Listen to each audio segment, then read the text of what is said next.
All right, so welcome back to my channel. Join me over on Instagram at emilywilsonbooking.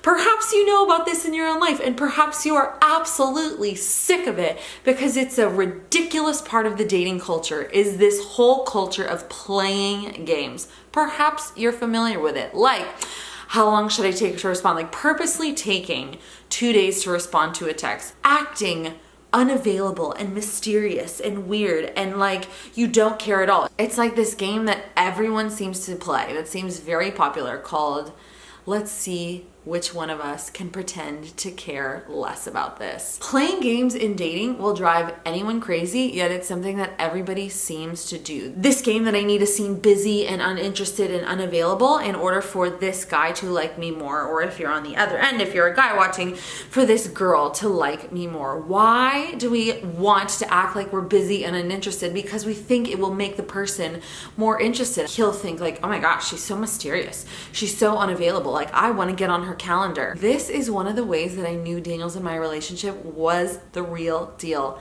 Neither of us were playing any of those games. From the get-go, I thought, man, if I'm really interested in this guy, which I was, obviously, I don't want to act like I'm busy and uninterested and mysterious because I could lose out on the opportunity to date him. I thought, you know what, that's not the best route for me to go on this. In our relationship, because I was excited about the prospect of dating him, because I was excited about who he was and the fact that he was interested in me, I never thought to myself like, I'm gonna wait 6 hours to text him back. I just texted him back when I wanted to. And if that was 10 minutes after he had texted me, that's fine, right? I thought to myself, like, if I text back 10 minutes after he messaged me and he think like, oh, she's way overeager, he's not the kind of guy that I want to be dating anyway, because I wanted to ultimately be in a relationship or pursue a relationship with a guy who knew I was excited about dating him, about talking to him. I knew that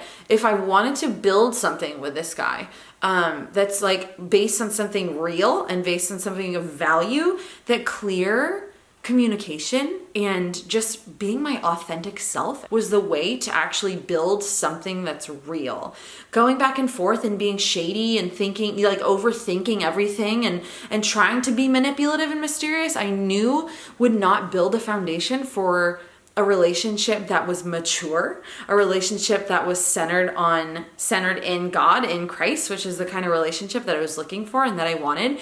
I knew that just to be authentic and to be real and to just be myself, that was what was gonna build a relationship that was real and authentic. If I was real and authentic, if Daniel was real and authentic, we were just upfront and open and honest, and I didn't overthink all of those things. I didn't overthink like, should I put a smiley emoji or should I not? Back in the day when Daniel and I started dating, emojis weren't really a thing. I never like overthought like, should I put an exclamation point or should I put a period? I just messaged what I wanted, and we just FaceTimed when we felt like it, and we were just our honest selves, and that goes so much further than playing games. So I ask you, if you're in the dating world, which is such a challenging world right now, real talk, are you playing, like, do you find the need to play games? Do you find the need to do all these different kinds of things and purposely wait 3 days to text back and try to act unavailable?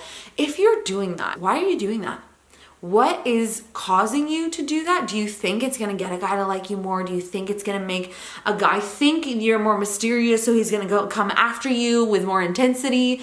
Why are you playing games? On the other side of the coin, are you attracted to these situations with guys who play mind games with you? Does that make you like a guy more? And if so, why? Why do you enjoy those situations when in your heart of hearts, maybe, you want that authenticity and that upfrontness, but do you feel in your life like, oh, well, I have to go along with these games because this is just part of our culture and this is just going to be what it is and I just have to go along with it? You don't have to go along with these things. And that's what I realized. Oh, I don't have to play games. I don't have to do all these different kinds of things that the culture tells me that I have to do in order to keep Daniel interested in me. So let's just put those aside and let's just be ourselves. and that worked out really well for us. If you are your authentic self, and if you respond, in 15 minutes because you feel like it, and you're looking at your phone and he messaged you 15 minutes ago and you feel like texting the guy back. If you text him back and he thinks, wow, she's way too eager, he's not the guy for you. Plain and simple. If you are available on Friday night, don't say, oh, I've got all these things and I'm so busy and my calendar's so full, so that you seem unavailable and mysterious. Say, yes, I would love to go out with you on Friday night at 7:30 p.m. My calendar is open. It is okay to be available. It is okay to be excited about the prospect of this guy asking you on a date or dating you or whatever that might be. It is perfectly okay. That's all I'm saying. So let's get rid of this. Let's see who can pretend to care less about this whole situation and start being forthright and upfront and honest, and I think it's gonna go a long way. And any guy who comes your way, who you can see, he's just playing games. He's playing mind games. He doesn't want to be forthright. He just wants to, be vague and weird. Say, goodbye. I don't have time for this, because nobody has time for playing games. So be honest, be open, be forthright. Text him back when you feel like texting him back. Put a smiley face emoji if you darn well feel like it. That's all for today. Talk to you soon. Bye.